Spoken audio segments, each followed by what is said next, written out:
You're watching News Centre with me, Parikshit Luthra. Our top story. 26 people have been killed in a terrorist attack targeted at tourists in Jammu and Kashmir's Pahalgam. The attack took place at Baisaran Valley, a popular tourist hotspot known as Mini Switzerland. Suspected terrorists opened fire, killing 26 people. This marks the deadliest terror attack in India on civilians since the 26/11 Mumbai attacks. Home Minister Amit Shah arrived in the valley yesterday and he visited the attack site. He reviewed the security situation and held a meeting with Lieutenant Governor Sinha and also Chief Minister Omar Abdullah.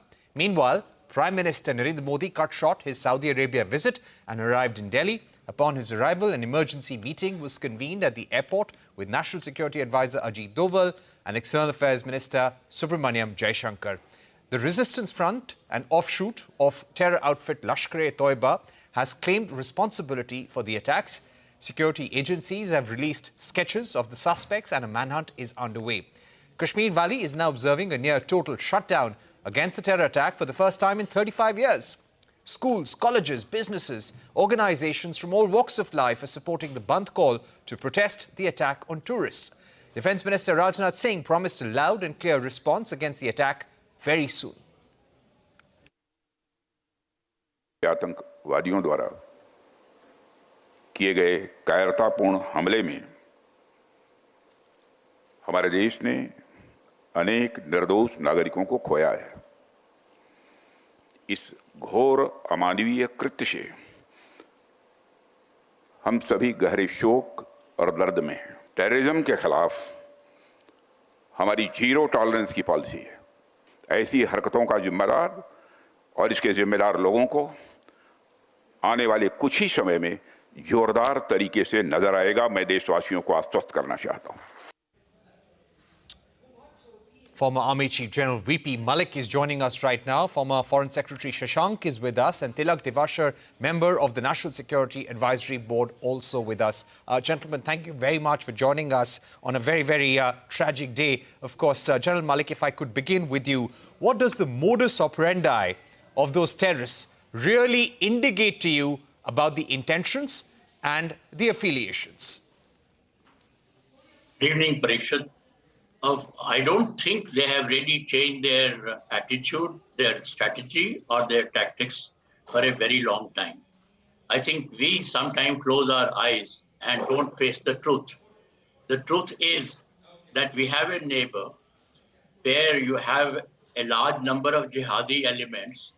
They have an anti-Indian attitude, and there is also the anti-Hindu atmosphere. And that has been really for a long time. And now you have a situation which has got aggravated thanks to the military leadership that is there today. General Asim Munir, for example, you would have heard him just recently where he talked about two-nation theory and anti-Hindu attitude and about Kashmir. So we have sometimes been closing our eyes that this is continuing, and my own feeling is that this kind of isolated terrorist attacks, they will continue in future also, and we have to face them. Now, we have to handle them with all the instruments that are available in our hand to be able to deter them to the extent it is possible. And the modus operandi you asked me, that hasn't changed.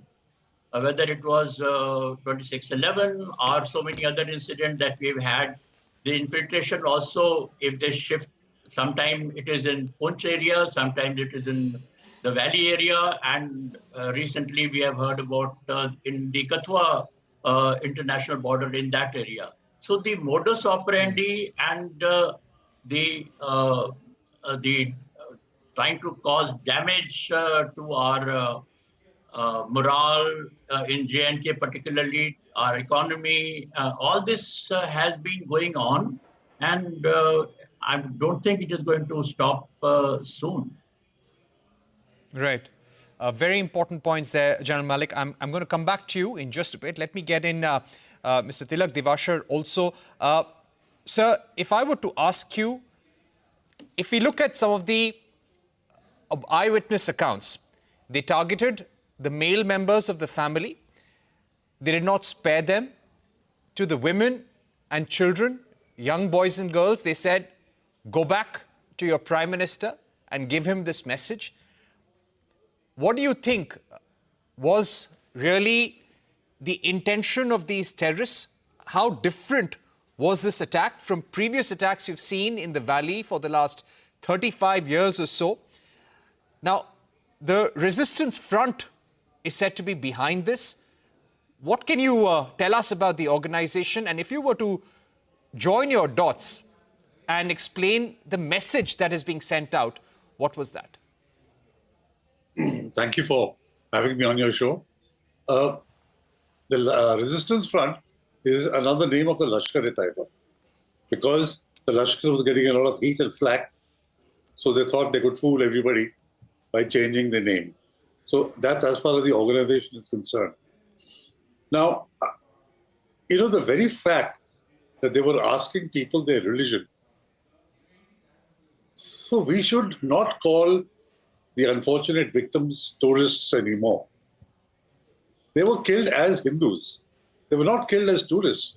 The question asked was not, are you a tourist or are you a local? The question asked was that, are you a Hindu? So either you call them Hindu terrorists, tourists, or call them Hindus. This is a targeted killing of Hindus meant to create a scare, which reminds you of what happened in 1990, when the Hindus were forced to migrate from the valley, to create a similar kind of fear and to deliver a message soon after what the General Asim Munir had talked about on 16th of April, the two-nation theory and Hindus and Muslims are different in every respect and so on and so forth. So the message was very chilling. And we have to interpret the message for what it was, a deliberate targeting of Hindus as Hindus and not as tourists. And in our response, whether it is on the media or whether it is on the ground, we must bear this fact in mind. That's indeed an important point by you also, Mr. Devasher. Let me also get in former Foreign Secretary Shashank. Ambassador Shashank, the Prime Minister was in Saudi Arabia to elevate ties with the Gulf nation, and several key MOUs were on the table. J.D. Vance was visiting India, which was itself a very powerful message. What do you have to say, sir, about the timing of this attack? Now, obviously, Pakistan has been very worried about all the demonstrations and protest marches which have been going on in POK against the Pakistan establishment. So they have been punishing them in various ways and trying to tell them that, look, they are much better off than people living in J&K. This has not been cutting much ice with the people in Pakistan. And so now they have started using, because the army, though it has been gradually getting more and more Islamized, the chiefs have been talking about not just the medals, but also the hoods who would be given to these soldiers if they fought for Islam and became jihadis.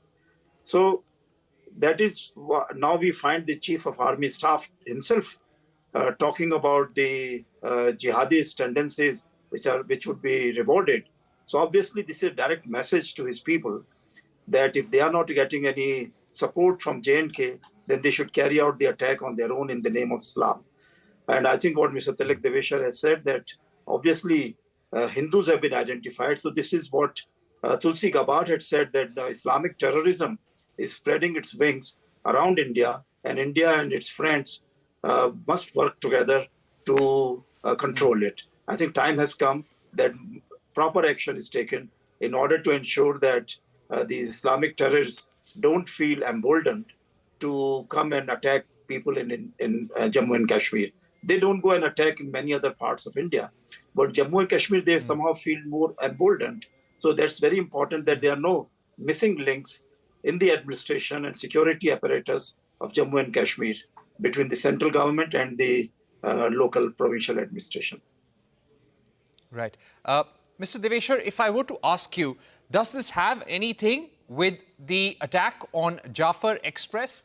Is this Pakistan saying that we will retaliate? See, let's be very clear on one thing.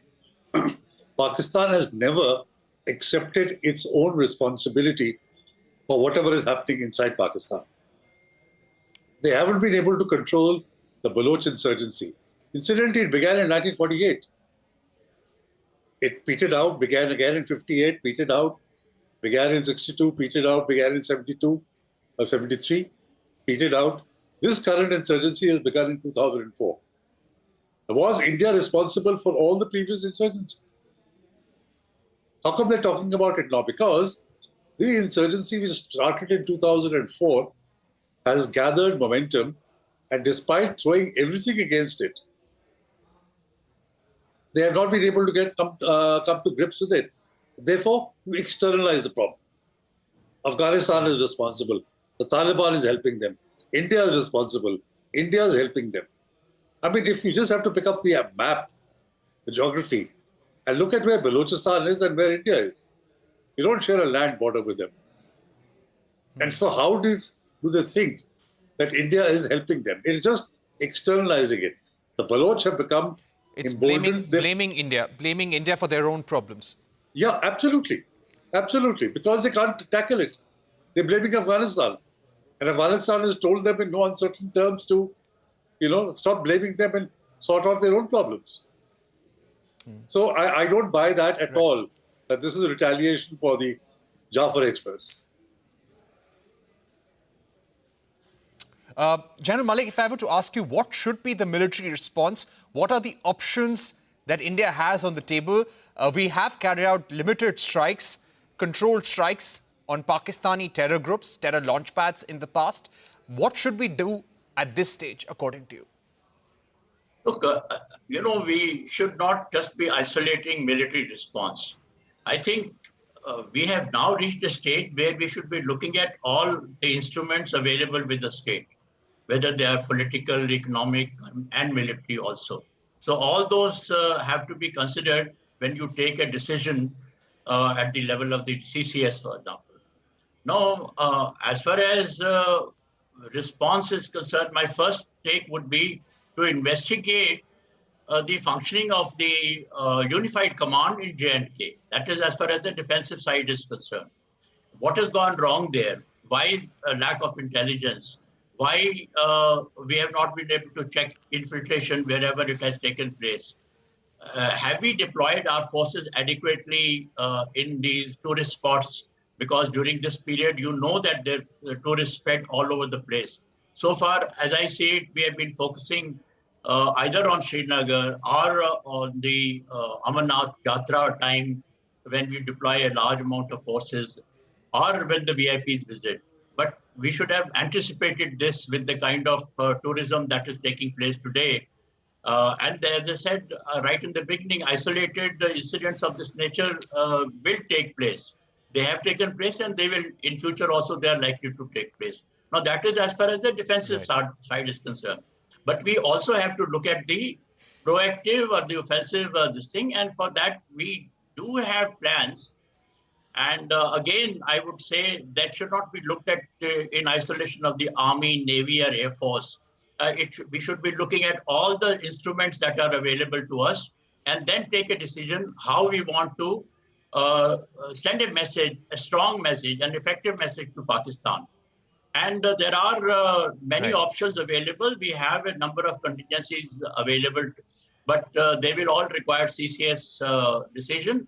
And we also have to then consider the escalation that may take place, how to control the escalation when it takes place, whatever level that we want to, at the political as well as military level.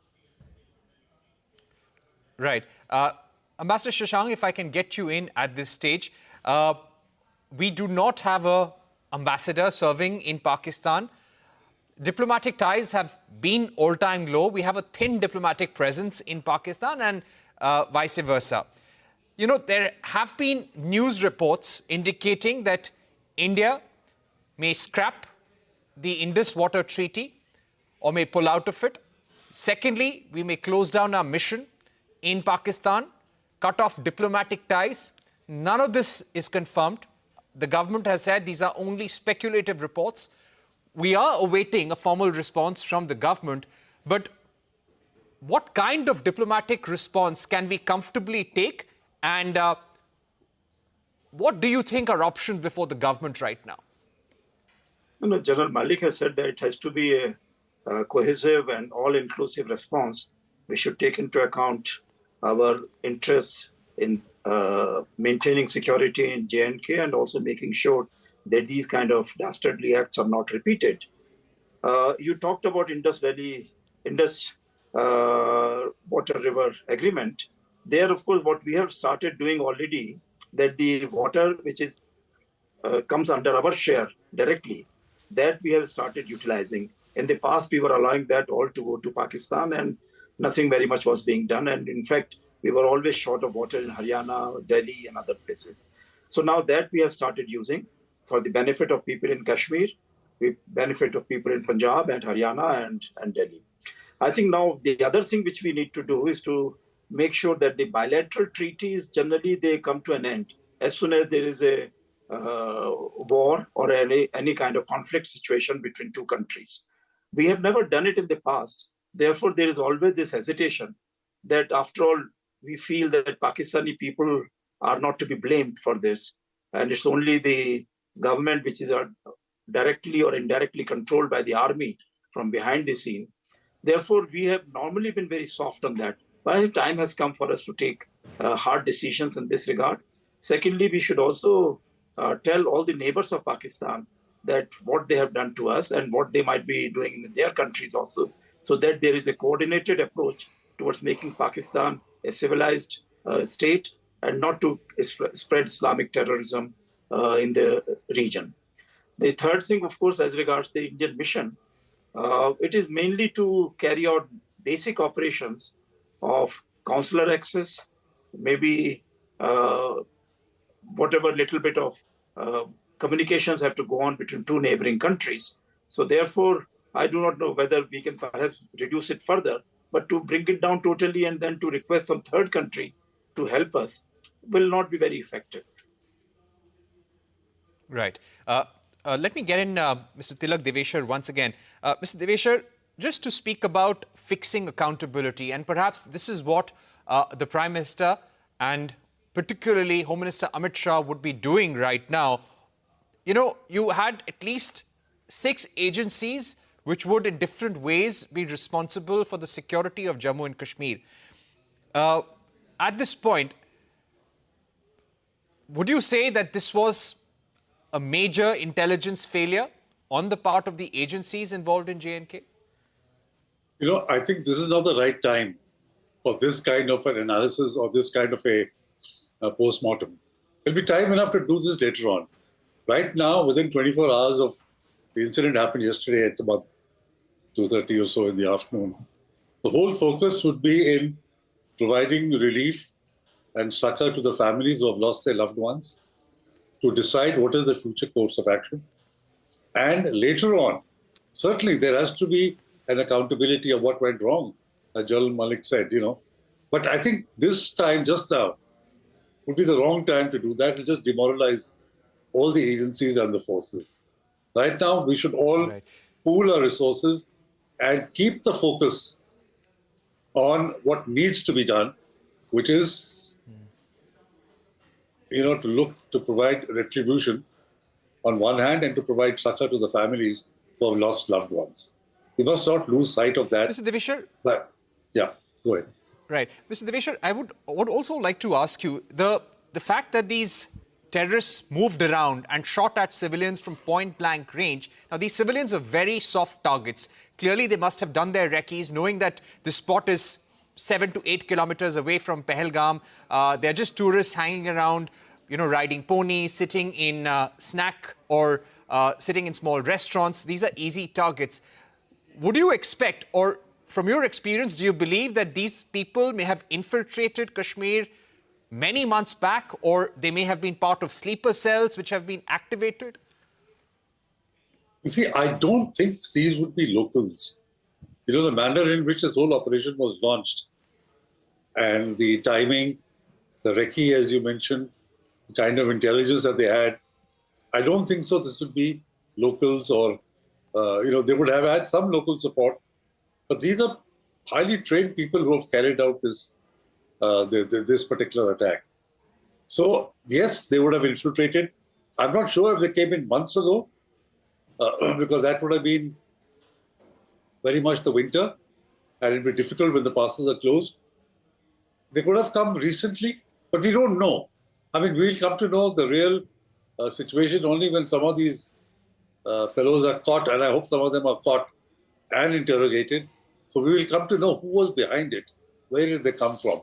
And I'm sure you'll find that some of them at least could be well be Lashkar, of course, but some of them could even be Pakistan Army or Frontier Corps personnel. So it's very difficult at this stage, with whatever little we know, when they actually came in. But I'm sure they are not locals.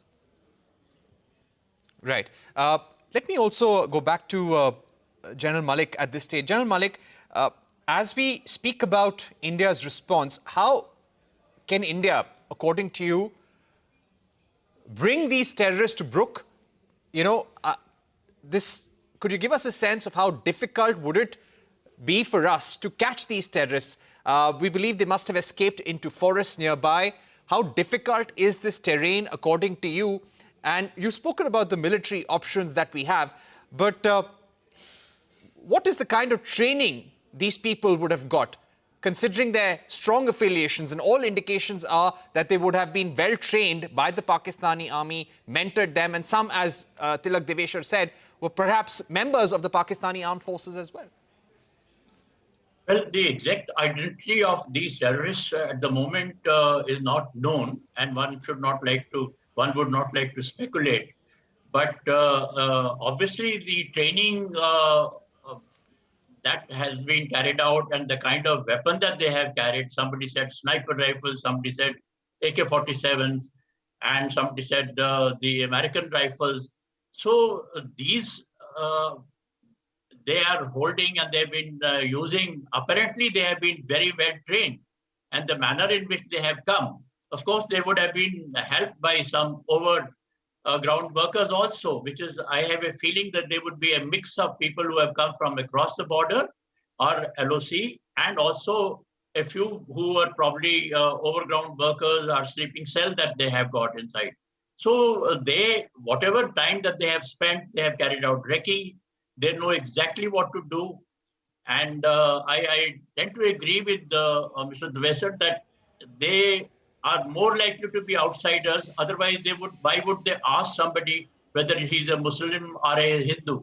The fact is that they were trying to identify Hindus. That itself shows that they were not the local people of that area, you know.